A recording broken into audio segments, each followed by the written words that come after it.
Bienvenidos otro viernes más, estamos en la tertulia de amigos, gracias por estar con nosotros.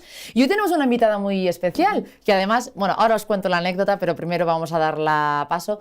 Leire, muy buenos días. Buenos días. Leire Navaridas, estás con nosotros porque vienes a hablar de un tema muy importante.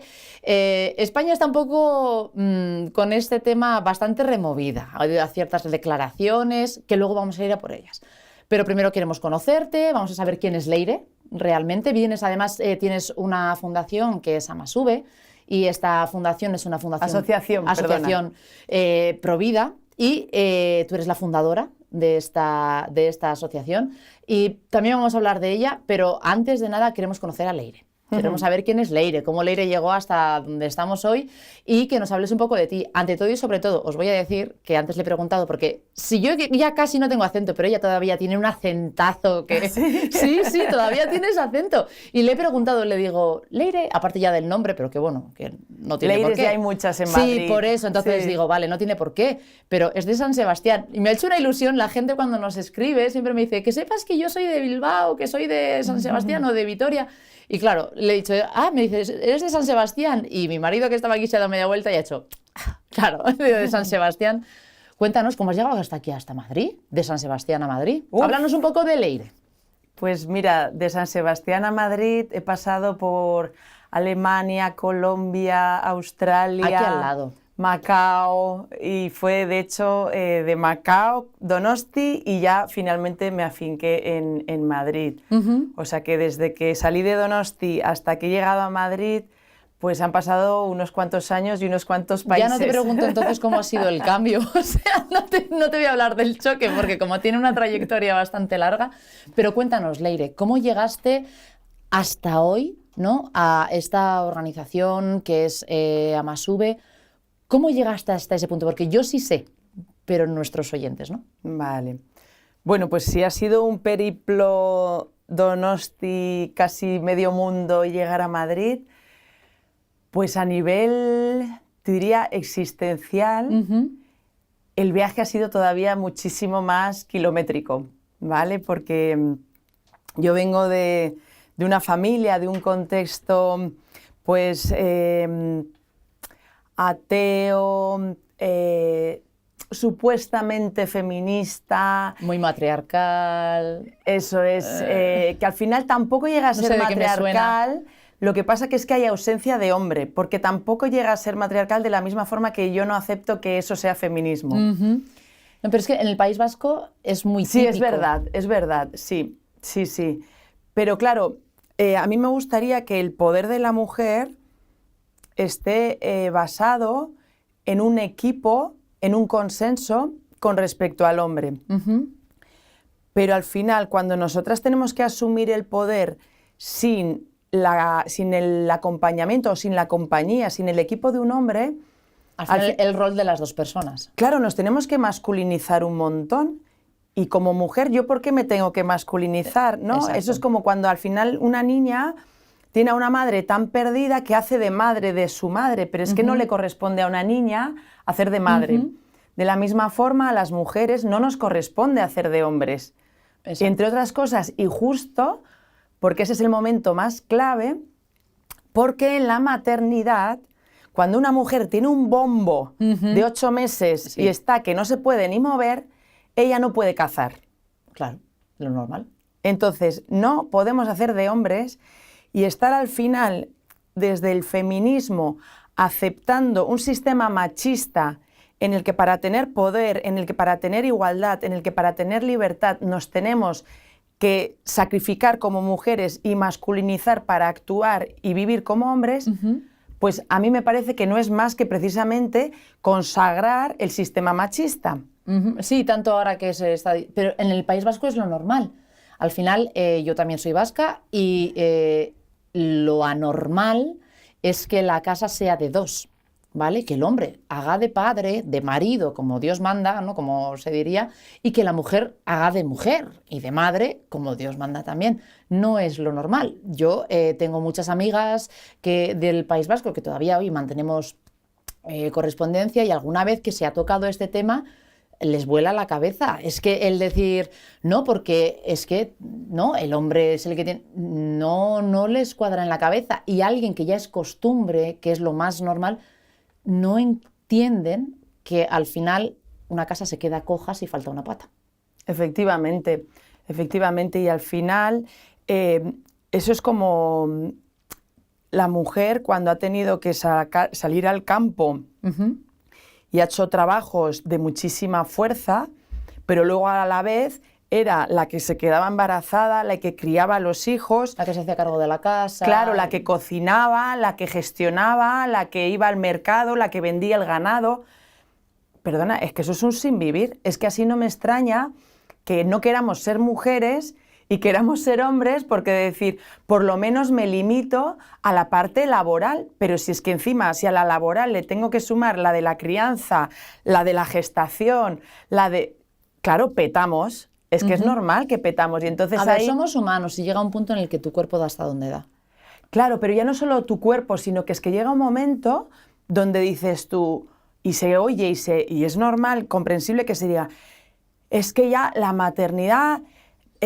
no es bonita porque me sobrecarga, y ya se empiezan a colocar un montón de elementos negativos sobre la maternidad que están haciendo que nosotras vivamos que la maternidad es una condena para nosotras, pero es que la maternidad no es la condena. O sea, la condena es buscar ser mujer en un sistema supermachista, ser madre en un sistema también misógino, porque no se adora a la mujer en lo que realmente somos por nuestra singularidad y también por nuestra capacidad de dar vida. Son muchas mujeres las que buscan eso. Yo, ¿en cuanto a qué? Que a veces decimos, no es que nos imponen, digo, es que a veces nos lo imponemos nosotras mismas. Yo he visto, ¿no? Sí. De anulas al hombre, como dices tú, en el País Vasco es muy típico que sea la ama la que dirija, haga, deshaga, y la otra persona es la que trae dinero a casa, y justo. Pero es que a veces nosotras mismas, ¿no? Y me da la sensación de que hoy en día hay mucha parte del feminismo que te lleva a eso. Digo, pero sí es peor. Porque tú misma te estás autoimponiendo una carga que no va para ti, y por eso explotas. Llega un momento porque no da. Pero mira, si nos quedamos en el ámbito de nuestro país, comparemos, porque la conocemos, la sociedad vasca y ese matriarcado del que hablas tú, pero que es matriarcado, insisto, cogido muy por pinzas, ¿vale? Con respecto, por ejemplo, a lo que sería Andalucía, donde sí que hay un machismo, donde se puede ver muy claro en los roles, donde las mujeres pueden llegar a estar más sometidas a ese rol de esposa y madre, y donde vemos que el hombre puede llegar a ser pues muy violento. Eso es una cosa que mayormente en el País Vasco no se ve, aunque se da, ¿vale? Porque yo también he acompañado casos de violencia machista brutal en el País Vasco, pero no es tan común. Es una expresión que se da mucho más en el sur, ¿vale? Ahora, claramente, si la mujer tiene que elegir entre estar sometida a que ella solo va a ser madre y esposa y va a estar dirigida por su marido y no va a tener la libertad de desarrollarse libremente en lo profesional, pues ahí es cuando una mujer puede decir, pues yo no me caso, pues yo no soy madre y yo quiero mi superproyecto, que es súper legítimo, ¿sabes? Porque yo soy artista, porque yo soy escritora, o porque yo soy empresaria, o lo que sea, ¿vale? Y entonces tiene como que prescindir de lo femenino. Porque si al final lo reducimos a algo muy básico, que es lo que yo entendí desde niña, y así lo que podemos hacer es ir colando mi testimonio. Si yo llego a un momento de preadolescencia, ni siquiera de adolescencia, donde a mí me hablan tan mal de los hombres, de los chicos, de incluso de mi padre, porque la consigna era no te fíes ni de tu padre, ¿vale? Entonces, tengo una madre, una hermana, y en mi entorno, sobre todo luego en el instituto, mis amigas mayormente vivían con madres solteras, es decir, matriarcado a tope, ¿no? Sí. Mujer, mujer, mujer, y son las Pero en mi instituto también, en mi clase, pero tanto chicos como chicas. Todos con la madre, todos vivían con la madre. Entonces, ¿cuál es la referencia de un hombre comprometido que está ahí cuidando, salvaguardando, protegiendo? Nula. Nula. O sea, lo vemos en las películas, ahí nos podemos como, qué guay, pero te dicen, vale, pero es que eso solo pasa en las películas. La realidad es la que tienes en tu casa y la que ves en el resto de casas de tus amigas, ¿vale? Y entonces, a mí llega un momento, ya pues eso, preadolescencia, adolescencia, donde me queda claro que efectivamente no podemos contar con los hombres, que los hombres solo quieren a la mujer en tanto somos objetos sexuales, y ya por último, que esto es un juego, un terreno más bien, de morir o matar. Es decir, sí, la relación con el hombre es de abuso. Y claro, como ya nos han abusado, como ya nos han utilizado, como ya nos han violentado un montón de siglos de historia, de humanidad, pues ahí es cuando decimos, mira, pues no.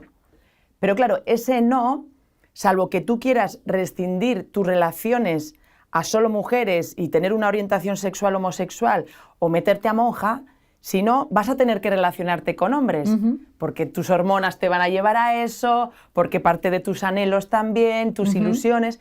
Pero claro, esa es como la trampa. No, y el miedo que tú ya tienes ya en el cuerpo de... ¿Y sí es verdad lo que me han dicho, no? De no te fíes ni de... No, es que eso ya llega un momento que lo das por cierto. No, por eso, o sea, es que... Es que ya no es que dudas de si eso es verdad, no, es que eso es verdad. Lo que te queda en un y sí es más bien... ¿Y si eso no fuera verdad? Es decir, ¿y si es verdad que existiera un príncipe azul? ¿Y si hay una excepción? Eso es. ¿Y si pudiera ocurrir porque hay algo dentro de ti que es lo que anhela? Porque hay una niña que fui yo que durante muchos años, hasta los por lo menos 7, 8, flipaba. Primero yo flipaba con mi padre y luego flipaba con un chico un vecino mío, que yo me organicé una boda con 7 años. O sea, era como, para mí, y el mundo Disney, con lo que representaba, para mí era como súper idílico. Luego ya pasó a Gris, y ya en Gris fue mi final, y ya pasó a la Matrix, a las drogas y al mundo donde todo es súper oscuro. Entonces... Claro, si tú llegas al final a una conclusión donde que si te quieres relacionar con chicos te tienes que proteger de no ser abusada, te tienes que endurecer. Y además de endurecer, te tienes que proteger. ¿Y cómo te proteges? Pues tu corazón, que es lo que pueden romper, si es que no lo han roto ya, te lo metes en una caja. Con lo cual la relación con el hombre se convierte efectivamente en algo puramente sexual. Pero que a la vez... Porque no hay afecto ni sentimientos. Claro, porque no te lo puedes permitir. Y a mí me pasó una cosa en el instituto, que es que cuando me gustaba un chico, empezábamos como un poco a quedar. Si yo veía que él tenía como que se estaba enamorando de mí, que se estaba comprometiendo de mí, mira, me entraban hasta arcadas. O sea, era un rechazo. ¿Ansiedad? No era ansiedad, era como rechazo, era asco. Era como... No, porque no podemos entrar en el terreno de los afectos, del amor, porque aquí yo me siento vulnerable, porque aquí no controlo, porque aquí es como, no, y yo dejaba la relación. Ahora, si este chico me empezaba como a vacilar, empezaba a pasar de mí, me empezaba a torear, entonces yo podía estar como enganchándome, porque ahí estábamos en un terreno que era el que para mí era el conocido, o donde yo no estaba vulnerable. ¿Vale? Que es como, bueno, vamos a ver cómo trabajamos este tira y afloja de los abusos. Vamos a ver quién pasa más de quién, vamos a ver quién es más frío. Que es súper tóxico también. O sea, un horror. Realmente es un horror. Yo ahora que he salido de ese tipo de relación, yo miro atrás y digo, ostras, cuánto he sufrido. Lo que pasa que estás tan endurecida con ese personaje de feminista, empoderada, independiente, que no te permites sentir nada, que realmente el sufrimiento y la soledad y también la pena, porque al final es una condena, la vida al final ¿para qué? Y claro, hay tan poca respuesta al para qué y hay tal vacío que llenábamos muchísimo con drogas y además, no sé de qué año eres. Yo soy del 85. Yo soy del 82, más o menos, coetáneas. Sí. Por lo menos en Donosti, o sea, la droga la teníamos ahí. En Bilbao también. Pero ahí, entonces estábamos todo el día, pero incluso en el instituto, drogados. Salíamos del instituto y nos seguíamos drogando. Y llegaba el fin de semana y ya ahí sí que nos drogábamos lo más fuerte. Entonces, somos toda una generación, por lo menos en mi entorno, donde estábamos mega drogados, porque estábamos solos, porque no teníamos un propósito en la vida, porque teníamos mucho vacío, porque teníamos mucha rotura y luego también porque nos lo ponían en bandeja. no querían que nos metiéramos en la cale borroca, entonces... Claro, dice, bueno, si los tengo atontados... Eso es, cuanto más atontados, es más. Yo creo que la imagen de mi adolescencia, donde estaba mi instituto, la Guardia Nacional y la iglesia, y estábamos toda la mañana fumando porros en las escaleras de la iglesia, mientras la Guardia Nacional estaba custodiando la entrada, con unos trabucos así, y viendo cómo estaba un grupo de jóvenes todas las mañanas fumando porros. Pero le interesaba más eso que no separarlos de líos. Claro, es como mientras están ahí atontados, ni queman contenedores, ni se meten en luchas políticas, ni nada. Entonces, estaba súper consentido. Entonces, y de ahí, ¿cómo llegaste al punto de la Leire ya totalmente destrozada? Pues bueno, si ya estaba bastante mal orientada y curtida en el instituto, luego a la universidad me voy a Bilbao a vivir sola, con lo cual ya eso ¿Te fuiste a Deusto, a la Universidad de Deusto? No, estuve en la UPV. En la UPV. Y estuve viviendo en Bilbao la Vieja. Súper desfás, porque además, claro, con un piso que estaba yo sola en el piso, pues imaginaros, mega desfás. Yeah. Y luego que era también con la gente con la que yo me rodeaba, porque entiendo que en la UPV habría gente sana, pero no era con la que yo me... Al final siempre te juntas el que va contigo en el mismo, en la misma vibra. Y del instituto, o sea, y de la universidad acabo en Erasmus con esa promesa de más de Orgasmus, ¿no? O sea, que ahí ya era que iba a ser ya el despiporre absoluto. Total. Entonces, efectivamente, un montón de drogas, un montón de promiscuidad, pero debajo de todo eso, muchísima, muchísima soledad y muchísima destrucción. Y llega un momento inconsciente donde yo busco parar todo eso, porque es que era mucho desfás, en el que yo me busco una pareja, porque al menos así la promiscuidad era como, ya está, ¿vale? Con esto cortamos, eso es. Pero claro, ¿qué pareja me busco yo?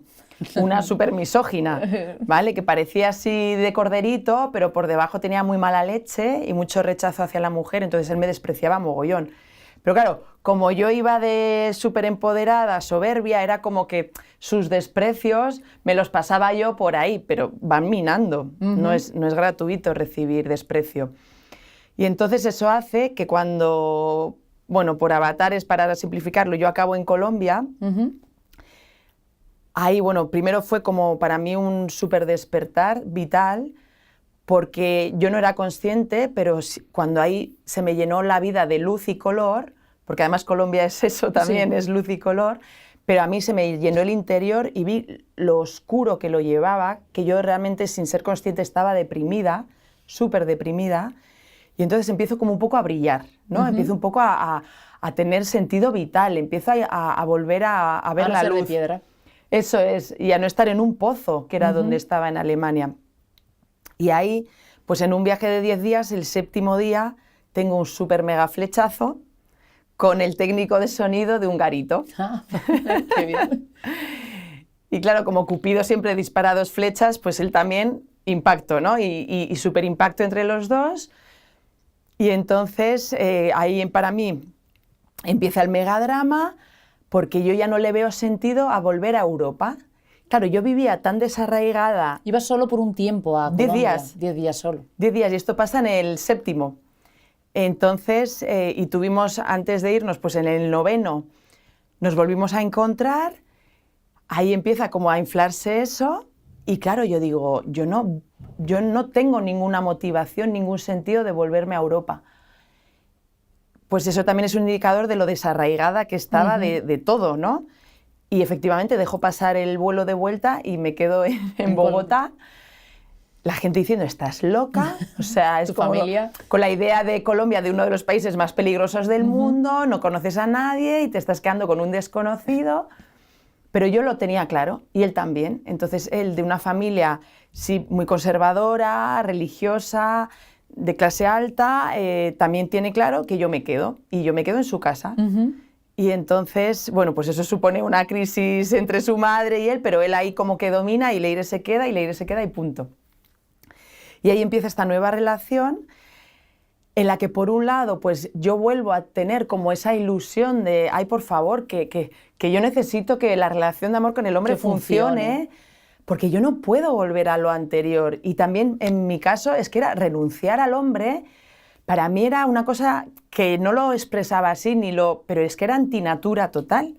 O sea, porque es que yo para vivir necesitaba unirme al hombre. Bueno, digo que yo, para mí es algo que necesitamos todas las mujeres, pero bueno, lo reduzco a... Sí, porque estás hablando de ti ahora mismo. A mí, ¿no? Pero yo tengo claro que toda mujer necesita... Que te falta. Claro, o sea, en el desarrollo humano necesita sí o sí esa relación, o esa complementariedad.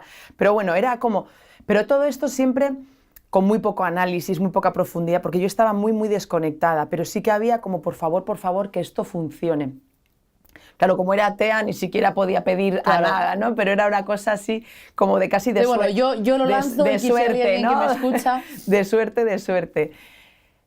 Y claro, ¿eso qué pasa? Que había como un impulso de unión y una ilusión muy bonita por parte de los dos, pero claro, yo tenía un mochilón, tenía un destrozo que me incapacitaba mogollón para tener una relación sana. Entonces en eso pues vamos saliendo adelante como podemos, pero muy malamente. Y yo con un montón de crisis, de inseguridades, de dudas, de no sé qué. Pero bueno, el caso es que vamos manteniendo la relación. Luego sí que es verdad que me ofrecen una beca muy buena y por dinero sí que vuelvo a Europa, me vuelvo a Alemania, recibo una beca muy buena y ahí pues mantenemos la relación a distancia. Entre tanto, él se va a vivir a Australia y yo cuando termino el proyecto me voy con él. Y me iba con una maleta de 20 kilos con la idea de que yo igual me quedaba a vivir para siempre en Australia. Yo era como muy nómada en ese sentido, ¿no? Entonces me voy ahí pues con mucha ilusión, pero ahí con la realidad pues se va viendo que tenemos muchísimas dificultades para tener una relación sana, pero muchísimas, vamos, una incapacidad por mi parte y en parte por la suya también. Pero como, aunque a veces era como, lo dejo, no puedo más de esto, pero por otro lado, cuando me veía ahí ya fuera de la relación, había mucha dependencia emocional, por mucho que yo fuera de empoderada y autosuficiente y todo el rollo, porque es que era como, no, por favor, es que esto tiene que funcionar. Y como yo también a él le tenía muy idealizado, era como, si no funciona es por mi culpa, porque él es perfecto, ¿no? Sí, que la que lleva las taras soy yo. Claro, aunque yo lo cambiaría en esto y en esto y en esto, pero bueno, sí que es como el bueno es él y la chunga soy yo. La que no se enamora soy yo, la que no se entrega soy yo. Entonces trato también como culpa y entonces es como, no, pues tengo que ponerlo que sea de mí, eso hace también que me vaya sometiendo a una relación que no es nada sana, pero claro, si la autoridad es él, yo ya no soy autoridad y yo ya estoy como a rebujo. Pero claro, con toda esa idea de que yo soy eso, una mujer súper fuerte, autosuficiente y demás, pues ni siquiera me puedo ni abrazar en esa vulnerabilidad, pero tampoco reforzar en mi autoridad, de decir, a ver, yo soy una mujer que vale mogollón y esto es que no lo voy a aceptar ni aguantar. Pero claro, si tú no piensas que vales porque tú eres lo peor, porque tú no amas y es más bien que estás como mirando a ver si ocurre el milagro en el que no crees que se enamoren de ti, pues eso es un sinvivir. O sea, es una locura. Realmente es mucho desgaste a todos los niveles y claro, como él no era el ideal perfecto, sino que por momentos se podía llegar a poner duro, incluso en parte violento, pues yo me iba como cada vez sometiendo más sin ser consciente. Bueno, en todo esto, cuando ya finalmente, después de un año en Australia, lo mejor que me pasaba a mí era ir los domingos a la Euskal Etxea, a la Casa Vasca de Sydney. Entonces yo ya no le vi sentido a estar en las antípodas para que lo mejor fuera ir a la Euskal Etxea. Entonces ya, como él ya había terminado sus estudios, nos planteamos el volver y ya decidimos volvernos a Madrid. ¿Qué edad tenías ya? Aquí tenía 26. Y previo a volvernos fue como, bueno, pues tema papeles, iba a ser mucho más fácil, pues nos casamos, ¿vale? Pero yo a todas mis amigas de Donosti les dejaba súper claro que yo me casaba por papeles. Claro. Que no se fueran ellas a pensar... Que era porque estabas enamorada. O menos todavía el romanticismo que una feminista como yo tiene súper prohibido, ¿vale? Entonces, no, esto no era una cuestión ni de amor ni de compromiso. Practicidad. Era eso, puro papel, pura cosa práctica. Y nos casamos en Australia y entonces, previo a venirnos a España, pasamos un tiempo en Macao porque le sale a él un trabajo y ahí ese mes para mí es de horror, pero de horror, porque nada más llegar yo al aeropuerto, que él fue antes, una megacrisis, yo empiezo a tener de todo, infecciones linfáticas, tengo un accidente en la pierna, voy en silla de ruedas, me empiezan a dar vértigos, en un momento cojo la maleta y me piro dejando la relación y me voy a casa de una chica que había conocido de fiesta. O sea, terrible, terrible. Y estando ahí ya totalmente rota y desconsolada, porque para mí ahí sí fue como definitiva la rotura, pues cuando él se entera por esta chica que se encuentra de fiesta, que yo estoy rota, llorando, pues yo creo que él deja de tener esa imagen de mí, donde también soy como una fresca que pasa de todo, y se compadece un poco y me propone volver, y yo enseguida, como un perrito apaleado, vuelvo. Y claro, y para mí el sexo había sido siempre mayormente un arma, pero también me valía de herramienta, ¿vale? A veces era una herramienta de seducción, de enganche, y en este caso era como a ver si con el sexo arreglamos esto. Bueno, pues no arreglé nada y lo que pasó es que me quedé embarazada. Y claro, y con toda esa panfletilla que tenía yo súper absorbida, pues la maternidad era lo peor que le puede pasar a una mujer. Y cuando yo me entero que estoy embarazada, lo tengo clarísimo, porque yo también era súper proabortista, mi cuerpo, mi decisión y todo ese rollo. Y le llamo a una de mis amigas de Donosti por Skype, y ella, con toda su buena intención, que no lo niego, me dice lo que yo quería oír. Porque es que además ella, y por eso la llamé a ella... Porque sabías que te iba a decir lo que querías. Y porque ella tenía un familiar que tenía una clínica ginecológica que yo sabía que ahí se hacían abortos. Entonces, no solo ella me daba esa tranquilidad que yo necesitaba de Leire, no te preocupes porque esto se arregla así, sino que además era como, y además es en un sitio con alguien familiar. Sí, que no es ¿sabes? cualquiera. No, que yo le conozco. Y ¿cuál fue la sorpresa para mí? Bueno, yo vuelvo a Donosti, le digo a mi madre que estoy embarazada y que voy a abortar, mi madre me dice que por supuesto, que a dónde voy a ir yo con un embarazo, a destrozarme la vida, y me acompaña. Para mi sorpresa, este hombre no está. Y yo recuerdo como una especie de decepción de decir, no me está cuidando, o sea, él no viene a asegurarme de que yo voy a estar bien, de que va a ir bien, sino de repente siento un vacío donde solo hay mujeres.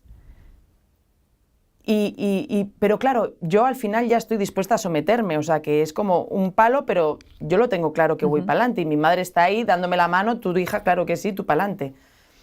Entonces, firmo esa cruz que legaliza el aborto, porque no era violación, no había malformación que yo supiera, pero si es simplemente que no sabía nada. No, ahí no era tan fácil como ahora. No, ahí era, o bien tenía que ser una violación, o bien tenía que haber malformación, o bien el embarazo tenía que suponer un riesgo para la salud de la madre. Pero bueno, eso era el cachondeo máximo, porque todos los abortos pasaban por ahí, salvo que efectivamente hubiera los otros dos, pero que eran muy raros. Todos los demás, lo que es ahora el aborto libre, que abortas porque te da la gana, antiguamente también pasaba, pero antes de la ley del 2010. Eso es, porque era tan fácil pasarlo por ahí que ni siquiera se molestaban en hacerte un informe, un peritaje, donde un psiquiatra o un forense, alguien te dice, efectivamente... Como ir al dentista, ¿no? Entras, pasas fuera y ya está. Marca, firma y paga. Y punto. O sea, ni siquiera hacemos ese paripé de decir, sí, es que esta chica, si continúa con el embarazo, es que va a tener un derrame cerebral, o nada. Firma y paga. Punto. Y que lo cuento así, que yo me fui a abortar como quien se va a depilar, que sabes que puede doler, que sabes que es incómodo, pero ¿qué es lo que tienes que hacer si luego quieres ir a disfrutar de tus planes? ¿Vale? Entonces, eso puede sonar fuerte, pero a mí me parece más fuerte aún que una joven de 26 que va a abortar como quien se va a depilar las ingles, salga con la misma idea. Es decir, que en la atención clínica o sanitaria que ha recibido no haya ningún golpe de realidad para saber, no, muchacha, aquí no te vamos a depilar. Aquí te vamos a sedar, te vamos a tumbar y te vamos a extraer sin vida al hijo que llevas dentro. Y no eso tampoco les interesa a ellos decírtelo. Hombre, es que si no, no cobrarían ni un duro, Claro. porque ¿quién se va a someter a eso? Muy poca gente. Pero no solo que no te cuentan lo que llevas dentro y lo que va a pasar, sino es que tampoco te informan de lo que viene después. ¿Vale? Entonces, todo es como una práctica, efectivamente, como quien se va a depilar. Yo estoy segura que cuando vas a la láser, a la depilación láser, que ya no sé si tienes que firmar más algo, especificaciones. te dan un consentimiento informado, mucho más elaborado. Bueno, para la depilación láser no sé, pero cuando te quitan un quiste en el ovario, que he pasado por ahí, sí. Sí te dan muchísima más información sobre lo que tienes, sobre lo que te van a hacer y sobre los riesgos que frente a un aborto. Eso lo tengo yo en mi propio haber, más luego toda la experiencia que tengo de acompañamiento. Entonces, claro, se ve que hay un abandono, una manipulación y una violencia que ya es sistémica. Ya no es lo que vives tú en el ámbito de tu pareja, ya no es lo que vives tú en el ámbito de tu familia. No, no.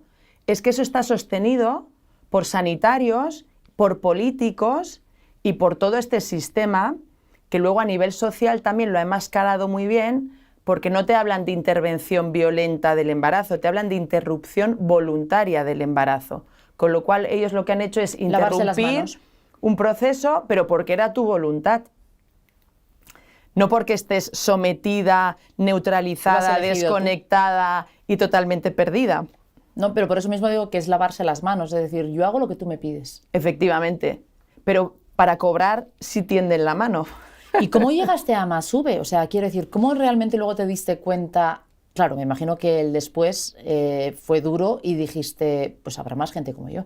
Sí, a ver, ha sido un proceso de muchos años, porque yo en el 2008 aborto, en el 2009 me vuelvo a quedar embarazada, algo súper común en las mujeres que nos sometemos a un aborto provocado, que al año volvemos a quedarnos embarazadas.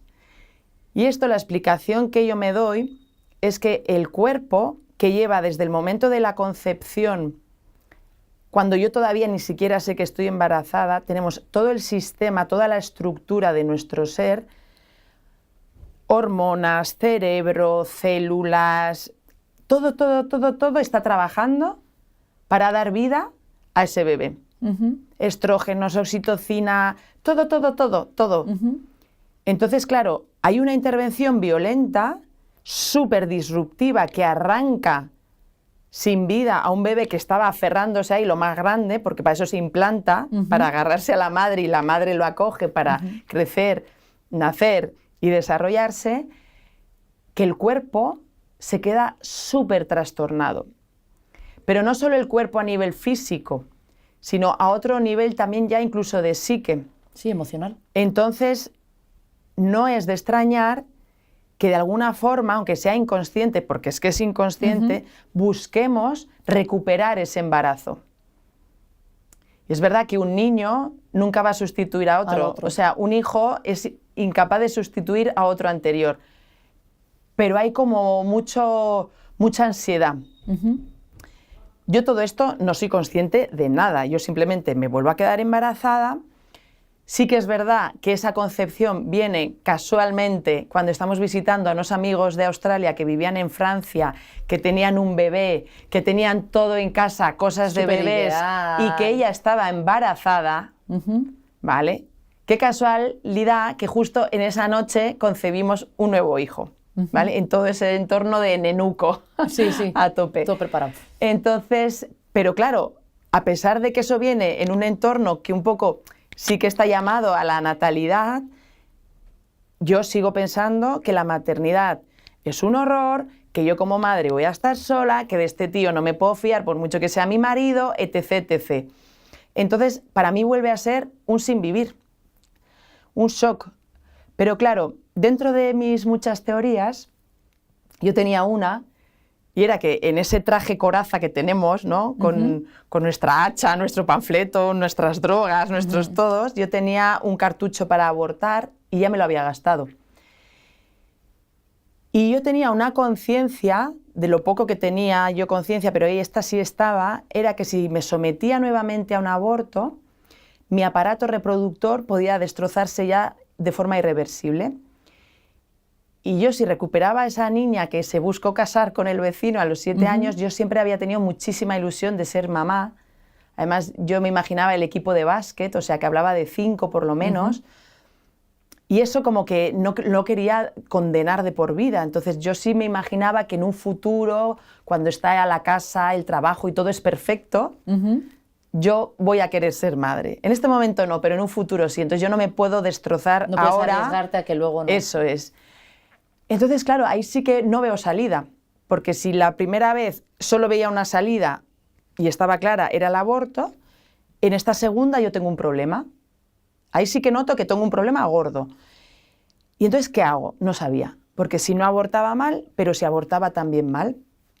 Entonces ahí yo había empezado una psicoterapia, hacía muy poquito, no porque fuera consciente de lo destrozada que estaba, porque yo pensaba que yo estaba bien, que mi vida estaba bien, incluso hasta mi pareja.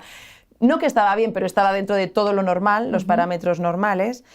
Pero esos vértigos que me estaban dando desde la selectividad, aunque me habían diagnosticado síndrome de Meniere y en Colombia, porque el padre de mi exmarido era médico, pues me hicieron muchas pruebas, columna, oído, no sé qué.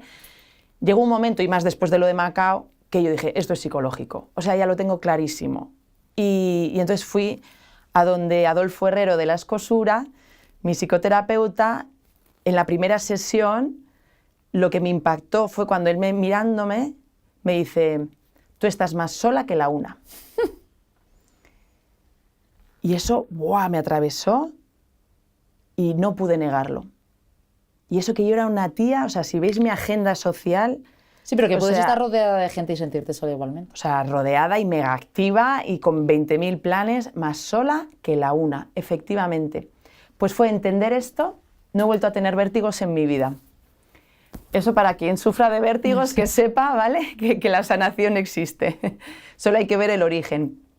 Entonces, él, que en esa sesión me había dicho, Leire, esto lo tienes que hablar con tu marido, esto se lo tienes que confesar, porque si quieres una buena relación no puede haber mentiras. Y yo tenía un montón de mentiras guardadas ahí en la mochila.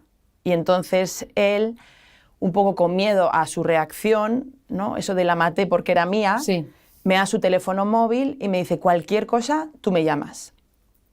Con lo cual ahí, aunque yo no era consciente, sí me estaba llegando la información de que este hombre se comprometía conmigo, más allá de la consulta. Porque él no me dijo, si pasa algo, te coges una sesión, llamas a mi secretaria. No, preocupado de verdad. No, me da su móvil personal y me dice, si esta noche pasa algo, tú me llamas. Entonces, claro, esto ya es un cuento con alguien que está para mí, por mí, me defiende, me protege y se preocupa por mí. Entonces, esto ya es encarar la realidad de otra forma. Entonces, claro, como yo a mi marido entonces le suelto 2 bombazos, que es la confesión que le tenía que hacer junto con estoy embarazada, lo neutralizo y le dejo en estado de shock. Ay, pobre. Además, que yo fui muy lista, bueno, también coincidió así, y aproveché soltarle los 2 bombazos, aprovechando que sus padres estaban de visita y vivíamos en un loft de 4 metros que no cuadrados. No que no lo escuchasen, sino que él no podía tener una reacción violenta porque nuestro apartamento era prácticamente como este estudio. Entonces él lo que sintiera lo tenía que comérselo y reprimir porque no se podía poner violento, ¿no? Entonces yo ahí me sentí como también un poco, este es el momento, y se lo solté, pero imagínate que le dije que estaba embarazada simplemente diciéndole yo así. O sea, imaginaos la comunicación que teníamos, ¿no? Y hasta dónde yo podía profundizar para decirle yo embarazada, ya está, ya lo he dicho, me piro. Y yo al día siguiente le llamo a Adolfo él dice, ¿qué tal, cómo ha ido? Yo, eso bien, pero es que el problema es que estoy embarazada. Y entonces él me dice, enhorabuena. Y yo pienso, este tío, o sea, no se entera de nada, o sea, está a su rollo. Y entonces yo creo que él siente mi reacción y él estaría pensando, sí, esta no se entera de nada. Sí, del revés. Y entonces me cita, ahí sí me dice, mira, Leire, vente a consulta con tu marido y lo vemos. Y entonces en esa consulta pasaron 2 cosas. La primera fue que yo, súper soberbia con mi carrera, posgrado, mis idiomas y mi vuelta al mundo, que creía que me lo sabía todo, pues me tuvo que explicar que una mujer cuando está embarazada ya es madre. Y que lo que lleva dentro de su vientre es su hijo. y punto pelota. Entonces, claro, a mí toda esa historia del amasijo de células, de no, yo no quiero ser madre, lo quiero ser... Toda esa paja mental, si me permites, fuera. O sea, ya es un golpe de realidad de Leire. Tienes un hijo dentro y eres madre. Punto. ¿Y ahora qué vas a hacer con esto, no? No sé cómo siguió la consulta. Lo que sí que recuerdo fue el siguiente golpe y disrupción, que fue cuando él, mirándome a los ojos, me dice: Leire, deja de destruir y ponte a construir. Entonces, eso como si me hubiera tomado estas pastillas también de Matrix, ¿no? Que te hacen... Sí. Bueno, pues yo podía ver toda mi realidad pasada, una peli horrorosa, en blanco y negro, con un montón de sufrimiento, con un montón de destrucción, con un montón de maltrato, violencia, o sea, horrorosa, y miraba para el otro lado y era tan bonito, tanta luz, todo así colores pasteles. Salí súper ilusionada de esa consulta con mi realidad de estar embarazada. Por eso me gustaría decir prohibido hablar de embarazo no deseado, porque eso en absoluto es determinante. O sea, el deseo cambia como el tiempo en el País Vasco. O sea, cada 2 por 3 cada 5 minutos. Así. Entonces, ¿es no deseado?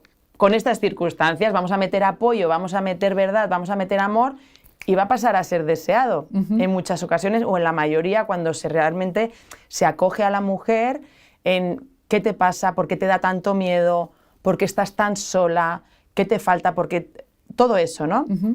Bueno, pues yo salgo eso, entré con un embarazo no deseado y salgo con un embarazo súper deseado.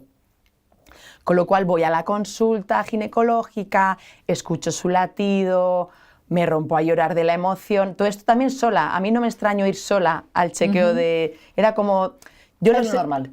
O sea, lo seguía viviendo, eso es. O sea, esto es una cosa de mi bebé y yo, mi maternidad y yo, no integraba para nada, no había un concepto de familia, para nada. Pero igualmente yo súper ilusionada. Sí que es verdad que en el siguiente chequeo fui acompañada por el padre y por mi hermana, o sea, por la tía. Y ahí lo que nos dice el médico con muy poco tacto es que el corazón ya no late, es decir, que mi hijo está muerto. Pero creo que no llegan ni a hablar de hijo, solo se refieren al corazón. No, ni siquiera, es como, este corazón ya no late, punto. No hay mención de un hijo que se acaba de morir. Con lo cual yo creo que no llegué siquiera a derramar una lágrima en la consulta, y me recuerdo en el metro diciendo, fue bonito mientras duró, me construí otro megamuro, me desconecté todo aquello que me pudiera hacer sentir el tremendo dolor y seguí para adelante. Ya ahí sí, ahí ya yo creo que era un cadáver ya la estocada que te andante, faltaba. Que de hecho me recuerdo a los pocos meses que nos fuimos con mi marido y unos amigos de vacaciones a Portugal, a una casa rural. También creo que hubo algo de droga de por medio, pero es que yo ya ni siquiera con eso, no había ya nada que me tapase el vacío. Y recuerdo que en un momento dado se acababan las vacaciones, que era Semana Santa, y yo dije, yo me quedo. Yo volví otra vez, era como, era un entorno natural, y yo era como buscando un poco a ver a qué me puedo agarrar, porque yo ya no le veía ningún sentido a mi vida. Y me recuerdo caminando entre girasoles, un entorno que podía ser como muy idílico, pero yo por dentro completamente rota. Al final, en un momento dado, aunque no sé si dejé ese trabajo también que estaba en ese momento, porque es que yo ya no podía sostener nada, continuamos con la terapia. También era una terapia de pareja, donde Adolfo empezaba a explicarme como un poco el modelo natural de hombre. Claro, él me decía que el hombre, de forma natural, tiene el impulso de hacer feliz a la mujer. Claro, a mí cuando me contaba esto, me pasaban dos cosas. Por un lado, que yo flipaba, ¿sabes? Pero por otro lado, dentro de mí, había algo de eso que yo decía, es que esto es verdad.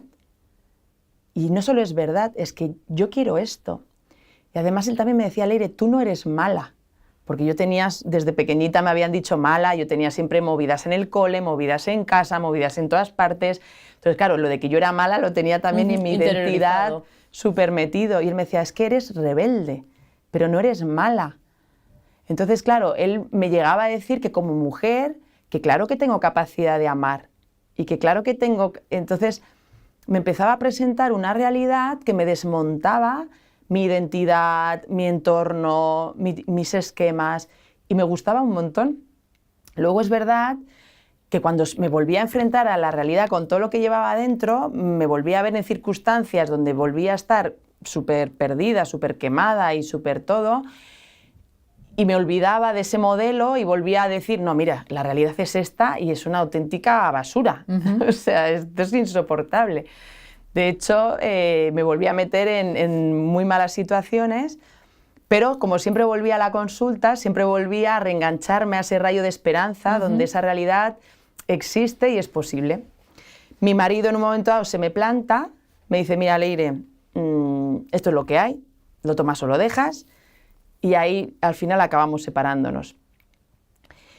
Con Adolfo, que también es arqueólogo y fue picando piedra a lo más gordo, pues llegué a conocer y descubrir mi dimensión espiritual, algo que efectivamente me dio una nueva perspectiva, porque ya todo era mucho más amplio e ilimitado a lo que yo conocía, y entonces sí que había ahí un campo de muchísima trascendencia, posibilidades y luz también. Entonces fue ahí cuando yo ya estuve preparada para enfrentar la realidad que me presentó Adolfo sobre la mesa, y fue la de, Leire, eres mamá de 2 hijos muertos. Entonces cuando tuve que afrontar eso, que es innegable, que es un hecho. Sí, no... Dios al final te da un regalo, y que es el ser mamá. Efectivamente, pero yo ahí todavía no estaba en condiciones, porque cuando afronté la realidad de que era mamá de 2 hijos muertos y que la primera había muerto por un aborto provocado, ¿qué nos pasa a las mujeres? Que nos sumimos en una culpa brutal, porque nos creemos que ha sido una interrupción voluntaria del embarazo. Y no por presiones. Es decir, yo quise ir a abortar, yo no quise tener a mi hija, yo. Entonces, en este yo, ¿quién es la máxima e única responsable? Yo. Entonces, ¿a qué volví? Leire, definitivamente eres una mala mujer, eres ya mala madre, cruel, desalmada, o sea, es como todas las etiquetas donde no hay amor por ninguna parte, sino todo lo contrario. Entonces, a partir de aquí, culpa, castigo, castigo, castigo. Y aquí ya llega un momento de castigo y de querer renunciar a todo, que ahí sí, conscientemente, me empiezo a entregar sexualmente a los más desgraciados que se me empiezan a presentar por mi camino. Porque era una especie de muchas mujeres que cuando asumen la culpa de castigarte del niño no nacido o los niños no nacidos, porque puede haber más de un aborto, tienen intentos de suicidio. Y digo intentos porque mayormente la mujer no tiene éxito en el suicidio, gracias a Dios, y se quedan los intentos, ¿no? Aunque algunas me imagino que sí lo habrán logrado. Pero siempre hay o pensamientos o intentos. ¿Por qué? Porque por un lado esa mujer puede pensar que ya no se merece vivir. Ahora vamos a seguir con eso, pero claro, con lo que tú estás contando quiero leer también para que, por si hay alguno de la audiencia que no sepa lo que ha dicho la ministra de Sanidad. Sí. Y es que ya que estás justo ahí, digo, entra, voy a leer las palabras, ¿vale? Dice, bueno, la ministra de Sanidad, ya sabéis que es Mónica García, y ha desmentido, y dice entre comillas, el síndrome postaborto, afirmando que no existe y que la comunidad médica no lo reconoce. La ministra lo califica como un bulo utilizado por algunos partidos políticos y ha estudiado la legalidad de propuestas que intentan obligar a mujeres a informar sobre dicho síndrome. No es un informe médico. El síndrome postaborto no está reconocido por la comunidad médica ni científica, y es solo un término utilizado por algunos grupos anti-aborto. Wow, es que tú lo has vivido, entonces yo quería contártelo por si no lo habías oído. No. Yo sé que sí, pero igual algunos de nuestros oyentes no estaban al tanto. Las he oído, no sé si por fortuna para poder responder o por desgracia, porque es que son súper lamentables esas declaraciones, pero por mucho, o sea, esto nos daría para otra hora. Solo analizar esas declaraciones. O sea, primero, reducir un dolor humano que está recogido en estudios, que una cosa es que el síndrome posaborto no esté en los manuales médicos de España o incluso de otros, pero que hay un montón de estudios que están recogiendo el síndrome posaborto porque dicen cómo aumenta precisamente lo que decía, índices de suicidio, trastornos mentales, depresión. Eso es en mujeres que han abortado frente a las que continúan con el embarazo. Es verdad, hay una cosa en la que le tengo que dar razón a esta señora. Es mucho más acertado hablar de trauma que de síndrome. Porque, a ver, vayamos por partes para que se entienda. El aborto es una intervención violenta del embarazo. Es una violencia sexual, es una violencia obstétrica que ocurre en nuestro cuerpo. Como tal, es traumática. Entiendo que la ministra, aunque no haya un síndrome posviolación, no negará que una violación es traumática. Y tampoco está en los manuales. Entonces, si somos muy puristas, entonces tendría que negar a todas las mujeres abusadas sexualmente que lo que les pasa, les tendría que decir que es un bulo de la ultraderecha. Sí, y que no tienen por qué explicarte, ¿no? Lo que por qué no están bien y que si no, que hubieran salido corriendo, que hubieran cerrado las piernas. Entonces, si esto no se lo permite en mujeres abusadas, tampoco se lo debería de permitir en mujeres que nos hemos sometido a un aborto. ¿Esto no es meter un poco en una tesitura complicada a los médicos que sí que quieran explicarte? Decir, oye, ¿sabes que hay un después? O sea, yo le querría preguntar, pero es que encima... Es que es tan lamentable, de verdad, son tan peligrosas esas declaraciones, porque es que incluso un médico, aunque no quiera, pueda o tenga un protocolo de informar del después, porque efectivamente el trauma posaborto nunca sabemos cómo se va a manifestar. Hay mujeres que luego simplemente cuando ven a un bebé se ahogan, otras que... O sea, es verdad que hay muchas comunes, ¿no? La culpa, la depresión, eso sí. Pero hay otras que a mí me viene una reumatóloga y me dice, Leire, te he contactado porque en mi consulta estoy viendo que un montón de mujeres que vienen a mí han pasado por un aborto provocado. Y es una reumatóloga, ¿vale? O sea que incluso se podría encontrar un montón de expresiones, hasta dermatólogas, que le están saliendo un montón de eczemas o lo que sea y podrían tener que ver con el trauma posaborto. O sea que efectivamente no sabemos cómo se va a expresar. Pero es que si incluso solo se refieren a los riesgos para la salud sexual y reproductiva de la mujer de la propia intervención, ¿por qué no nos dicen que nos pueden perforar el útero? ¿Por qué no nos dicen que a partir de esa IVE podemos estar sangrándonos durante semanas y meses? ¿Por qué no me dice que puedo tener una hemorragia brutal, que me puedo morir, una infección porque me quedan restos del bebé? ¿Por qué no informan? Entonces, porque no les interesa. Claro, pero es que a mí me da igual que no le interese porque ellos son progresistas y los de la ultraderecha son pro vida. Es que están nuestras vidas en juego. Entonces, ¿yo qué le digo a una mujer que se está desangrando y que se quiere morir? ¿Que lo que le pasa es un bulo de la ultraderecha? Le digo yo a las mujeres que estoy atendiendo, que muchas puede que hayan votado a Vox, pero otras muchas que hayan votado a Sumar, les digo que eso que le pasa es un bulo. Que se lo está imaginando, ¿no? Que está exagerando. Bueno, unos sangrados, chica, pues tal. Ah, que te has quedado estéril. Bueno, pues ser madre no es todo. Hala, venga, pa' casa, al final era tu voluntad. Entonces, claro, es de una crueldad, de una irresponsabilidad tan fuerte esas declaraciones, que ojalá tenga el día la oportunidad de sentarme con esa señora a explicarle lo que es el trauma posaborto. Y no solo yo, sino que se venga a ella y conozca a las mujeres demás que acompaño yo, que verá que son de perfiles socioeconómicos completamente diferentes, que aquí esto es un dolor mega universal porque se trata de mujer y la mujer es única en el mundo. Yo voy a hacerte una pregunta. ¿Por qué está bien visto, a ver qué opinas, por qué está bien visto abortar, pero para una mujer eres súper mala madre si das un hijo en adopción? Ya, bueno, yo no, o sea, hoy día efectivamente el embarazo lo que es la... O sea, la amenaza no es tanto la maternidad, sino el embarazo. Eso es lo que es la amenaza, porque es la mujer cuando está embarazada que la van a echar del empleo, o que no le van a contratar, o que la van a echar del piso, o que la van a echar de la universidad, o que ella no quiere ir a la universidad, porque puede ser... Entonces, el problema es el embarazo. Cuando una mujer llega a pasar por ese trance a nivel social y familiar, que es el embarazo, por lo general no le ven ningún sentido a darlo en adopción. Y otras muchas sí que dicen, antes de darlo en adopción y saber que tengo un hijo que abandono, prefiero abortar.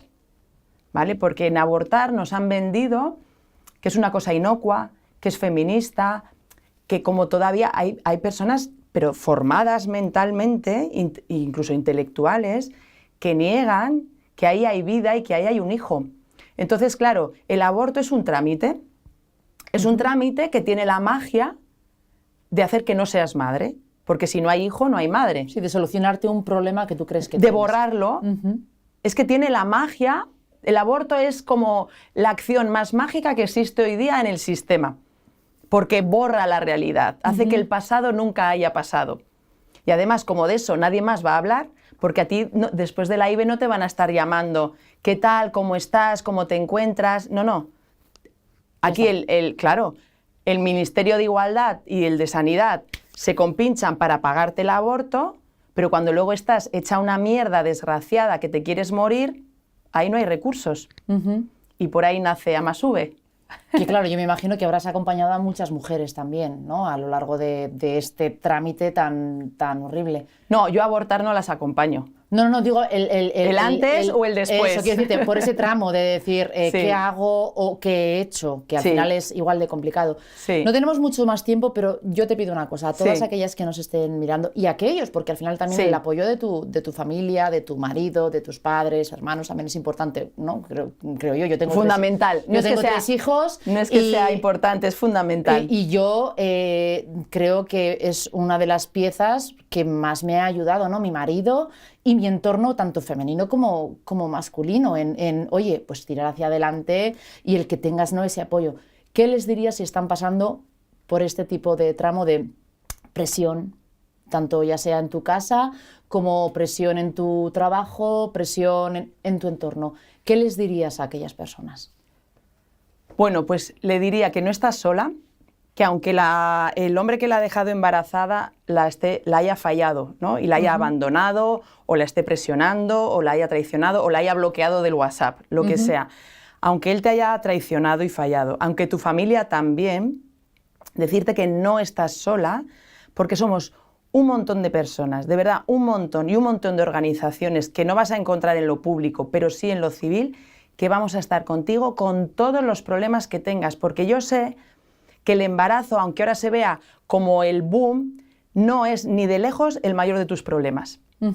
Al contrario, lo que pasa es que el embarazo lo que hace es que sean evidentes el resto de tus problemas. El embarazo evidencia que tenías una muy mala relación de pareja, el embarazo evidencia que en vuestra familia no hay verdaderos lazos de sostén y de unión, revela que tienes miedo, inseguridad, que no te valoras a ti misma, que tienes incapacidad de amar, un montón de cosas.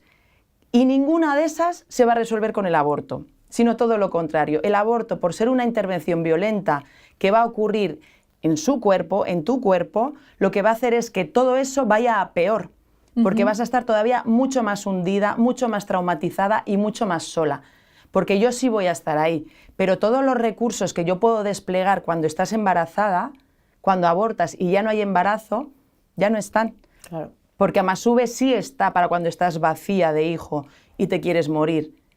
Pero el resto, que están para darte sostén psicológico, pañales, ropita para el bebé, dinero, vivienda. Yo a una mujer en posaborto no le puedo conseguir una vivienda fácilmente, pero si está embarazada y se tiene que ir de casa por lo que sea, yo le puedo conseguir vivienda. Es más fácil solucionarlo de la otra manera. Hay muchísima, porque estamos ya apostando por la vida, apostando por el amor. Cuando no, claro, la mujer se queda muy abandonada y por eso el sentido de Amasube, porque todas estas organizaciones las van a acoger. Incluso las madres, o sea, yo qué sé, otras fundaciones, Provida, Red Madre, todas estas, no la van a dejar tirada, pero es verdad que ya los recursos están limitados para las que continúan con el embarazo. Es mucho más complicado asistirlas. No nos daría para otro programa, nos daría para 2 más. ¿Vale? Por lo menos. Por lo menos para 2 más. Gracias, Leire, de verdad, por esta horita que se nos ha pasado. Es que se nos ha pasado ya rapidísimo. Y gracias por estar con nosotros, por ayudarnos a solventar algunas dudas. Deja un contacto, si quieres, por si hay alguna mujer que está interesada o conocen a alguien. Sí, para cualquier madre, padre, familiar, amasube.org, esa es nuestra web, ahí tienen todas las vías de contacto. También si alguien quiere colaborar, porque nos sostenemos de donaciones privadas y a disposición también para dar charlas, formación y por supuesto acompañamiento.